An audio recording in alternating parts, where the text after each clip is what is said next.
2, 3, 4.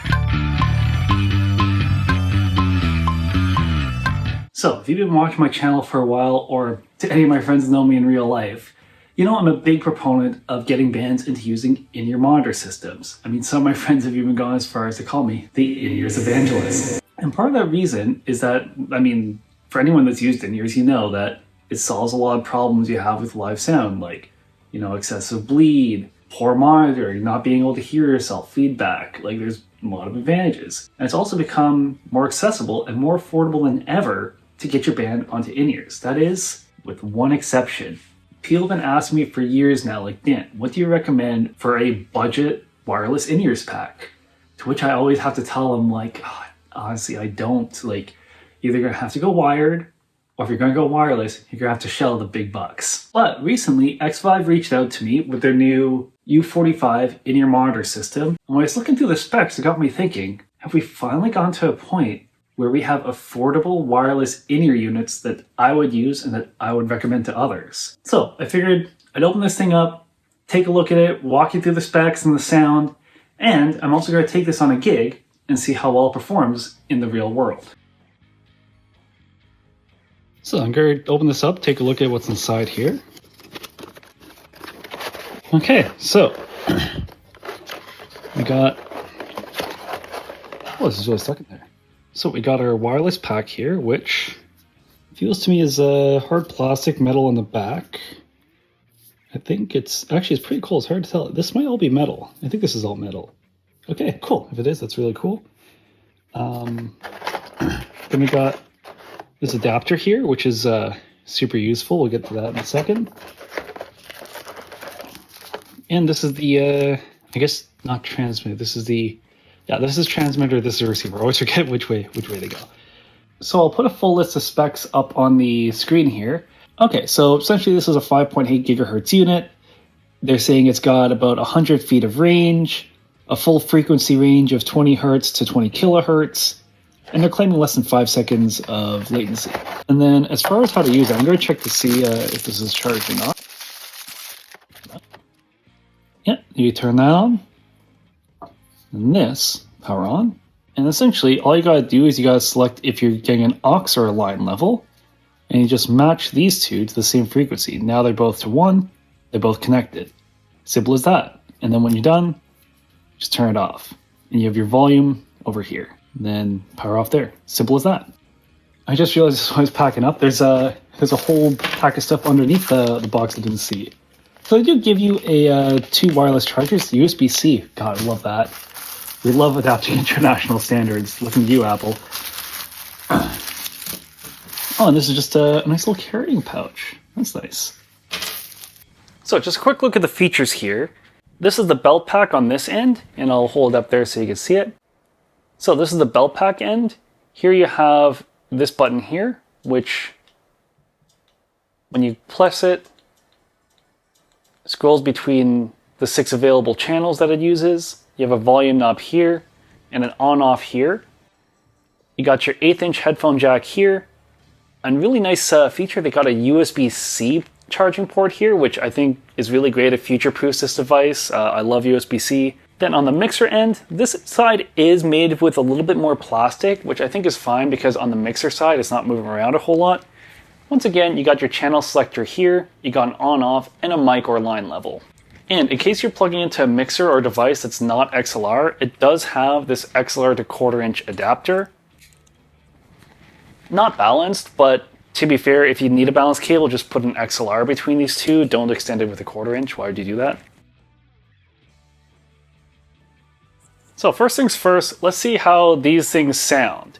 And I mean, ideally, it should sound pretty much the same, but I'm going to do a quick test here where I'm going to record my bass, which has an XLR out here. I'm just going to plug this into there. And then I got this here, can plug into this 1/8" to 1/4" adapter into my audio interface. So I'll run a couple tests playing my bass through my pedal board into my interface, a few where I run through the wireless, and a couple where I just run straight through a cable. So we'll listen to those now.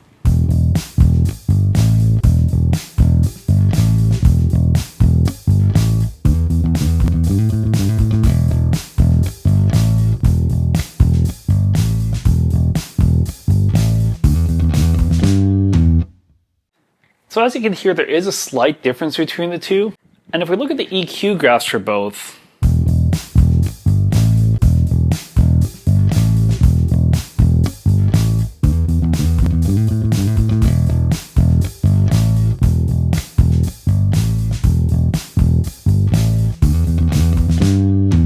so yeah, both sounds are really close to each other. I'm hearing maybe a slight bit more compression coming off the Xvive. Wirelesses tend to do that. I was actually expecting a bit of high-end drop-off, but if you look at the EQ graphs, the Xvive actually gets a little bit more top-end clarity, which is kind of surprising. I think maybe Xvive baked this EQ into their devices knowing that wirelesses tend to lose a bit of high-end, so really good idea there. But remember, other than practicing, you're probably not plugging this straight into a pedal board very often, though I will admit having wireless in and wireless out, it's really easy for practicing, just a power cable and you're set to go. What you're probably doing is you're probably listening to an in-ear mix. And luckily I have an in-ear monitor mix that I took from a recent recording. I have a whole video about how I recorded that. And we can listen to that back. I had one feed where I sent my in-ear monitor mix into my interface of the cable, another feed where I sent it through the Xvive. So once again, here's the wired mix.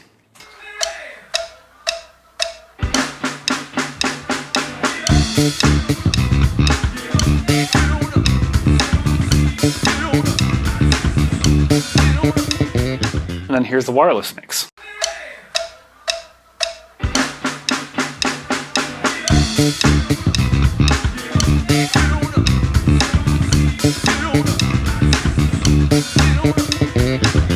Once again, in the wireless mix, I get a little bit more of that top-end clarity, which isn't necessarily a bad thing. Remember, we're bass players, so we're playing the bass, but when you're listening to a mix, you often have to hear other instruments like the vocals, the guitars, the drums. And having a little bit of that top-end clarity actually kind of helps me pick out those instruments a little bit more and have a little more separation, so I'm like, okay, my bass is here, the hi-hat's here, the guitar is here.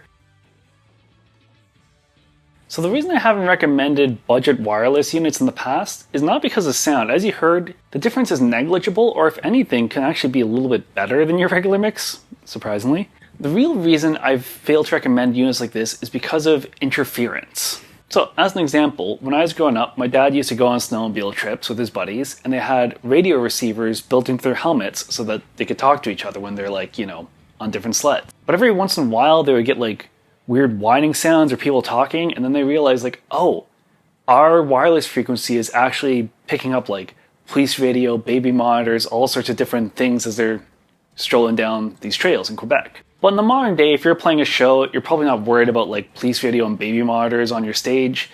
Really, the only other people using radio frequencies are going to be other musicians. And with hundreds and hundreds of frequencies to choose from, it's pretty easy to coordinate like, okay, everyone's on a different frequency, we're good to go. The one problem with radio frequency units is that they're very expensive. And if you're just getting into playing with in-ears for the first time, you probably don't want to drop $1,000 on something just to transmit a signal from your mixer to your belt. Especially when you can do it wired a lot cheaper. So what a lot of units do is they operate, instead of on radio frequencies like 500 megahertz, they run on 2.4 gigahertz. Now if that number sounds familiar, it should. That's the same frequency as Wi-Fi. And there's our problem. Instead of having hundreds of channels available, 2.4 gigahertz has 11 channels, some of which overlap with each other. And now you're not just worried about like a police radio or a baby monitor, now you're worried about all the Wi-Fis in the room. I mean, I just checked in my apartment here in Montreal, I got 15 different Wi-Fi networks just within reach of me here. And at the venue, you probably have the venue Wi-Fi, the staff might have a separate Wi-Fi, the mixer runs on Wi-Fi. That could be really problematic if you interfere with that. You might have your own mixer, even things you can't predict, like, you know, heck, a lot of toasters these days have Wi-Fi built into them. I mean, the taco stand across the street probably has a Wi-Fi router. Now all of a sudden, it's a lot harder to coordinate between all these devices, and with only 11 channels, you run out of bandwidth pretty quick. But the reason I wanted to check out this Xvive unit is this is one of the first budget in-ear monitor units I've used that runs on 5.8 gigahertz. Which is still Wi-Fi, but it's a Wi-Fi band that's a lot less cluttered. And depending where you are in the world, the amount of 5.8 gigahertz channels varies, but it's definitely more than 11. So in theory, you should be able to go to much more crowded Wi-Fi environments, use this, and have no problems. So we're going to do exactly that. I have a rehearsal tonight and a gig this weekend. I'm going to take this with me, try it out, and see if it's reliable in environments where there's likely a lot more interference.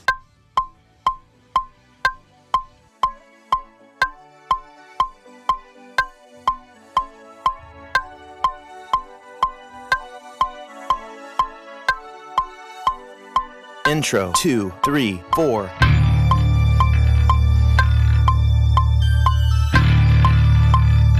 Band 2, 3, 4.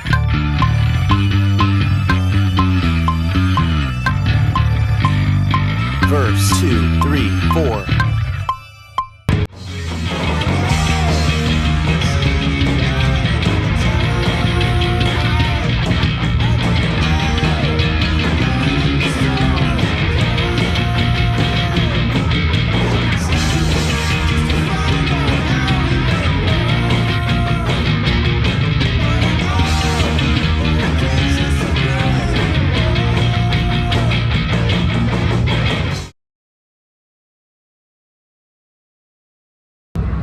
So we just finished up playing here at Piranha, downtown Montreal. Fucking loud everywhere. So what do you think? Did it work? Did it work? Did you get any interference? It worked. There was no cutouts. Okay. It was crystal clear sound. That's good. That's good. A+. Because I gotta say, if it works here in downtown Montreal, we're pretty good. Yeah, we're pretty exactly. good. This is grimy busy. bar, busy. I mean, like this is the eating center literally right here. So yeah, cool. Thanks, A+. A+. So what's my conclusion and my final thought on these guys? Do I recommend them? Am I using them myself? Well, let's start on the positive side. I actually do really recommend these. And as you can see, like with my friend Conlan, it's a super easy system to just you just hand it off to someone, plug it in. It's pretty foolproof. Some features I really do like about this unit is, first of all, it has, and I've seen other people talk about this, it has a separate on-off switch from the volume knob. A lot of even really expensive in-ear units don't have an off switch, they just have a volume knob, which means if you want to turn it off to save battery, when you turn it back on, you have no idea what volume you last had it at. I also like that the transmitter just has an XLR built into it. You don't need to add extra cabling, especially if you're doing quick changeovers between bands, or you want to just cut down on setup time in general. The less cables you have to wrap up at the end of the night, the better. I also love the size of these things. I mean, for reference, the in-ears unit I use, I keep in a big Nanook case like this. These, they can arguably fit in your gig bag. You can fit these in your pocket. So for someone like my friend Colin that I was laying this out to, this is like the perfect use case. If you're finding yourself subbing in on gigs where you need in-ears, if you're wanting to put together a pretty affordable system, this is really the way to go. Another really great advantage to a unit like this that I didn't really show in the video, but I had some clips of me practicing, is because it's so easy to use and set up, if you want to practice on headphones and be able to walk around and stuff, even at home, oftentimes I find myself being okay, I got the set down, but I want to really feel like what it's like to play walking around like I would live. It's so easy to just plug this into your interface, your pedal board, what have you, especially as more and more pedals and preamps on bass boards get auxiliary ins. You can listen to music and play along and just plug this in. Now, let's talk about some of the downsides. So as you probably noticed in the video, I actually lent this out to my friend Conlan, and I used my own in-ears rig to get through the gig. The reason for that is this unit is mono only. The way I have my in-ears rig set up is I'm running a Behringer XR16, and the main left-right out comes to my in-ears, giving me a stereo mix. Every other member of the band gets a mono mix, because that's just how many outputs I have available on the mixer. So for me, the convenience of a smaller, easier to set up unit like this doesn't outweigh the benefits of getting a stereo mix. Now, that being said, I don't think that's a huge issue here. I think what Xvive is really marketing to is entry-level in-ears rigs, which, like I said, for example, my in-ears rig, I didn't have the budget to get a super fancy mixer. I only have one stereo mix to begin with. All my band members, they're better off using something like this. And that's what you'll find is, if you're in the budget realm, where you're rocking on more budget in-ears units, even if you're just using this, you're going to your local venue and just handing the transmitter off to the sound guy to plug into their console, chances are you're not going to be getting stereo mixes. I really only ever see stereo mixes on systems that are much higher budget, which I don't think is the target demographic for these. The other minor downside, and this is getting really, really picky, but this unit here, you can see there's an XLR at the end there, but the unit is a little wider than the XLR plug. So when you plug multiple of these into a mixer side by side, you actually won't be able to fit them in next to each other. The only way to get around that is to either leave an empty space between channels, which, like I said, if you're rocking a mixer that maybe only has 4 outputs to begin with, using every second output kind of sucks. Or you have to extend one with a cable, which gets rid of that benefit of not needing cables. I did notice this a little bit on our gig because our singer Luca actually also has an Xvive unit just like this one, so we had to make sure we couldn't put 2 of them side by side. But since I was using a separate unit, our drummer was running a wired in-ear system, it was easy to just move things around and still have it work.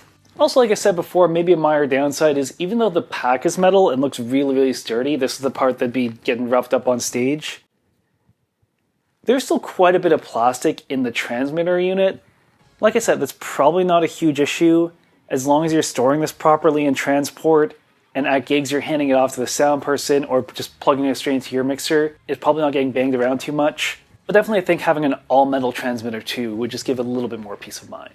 So there you have it. That's my thoughts on the U45 from Xvive. There's a link in the description. If you live in Canada, you could get these along McQuaid. And yeah, I'm just keeping these in my road case at all times just because of how quick and easy they are to set up. But let me know what you guys think. Have you used units like this? Are you interested in getting units like this? Anyways, thanks for watching, and if you have any other questions or things you'd like to see me make a video about relating to live gigging or bass playing, feel free to leave them in the comments. Maybe I'll get to that soon. Thanks, bye.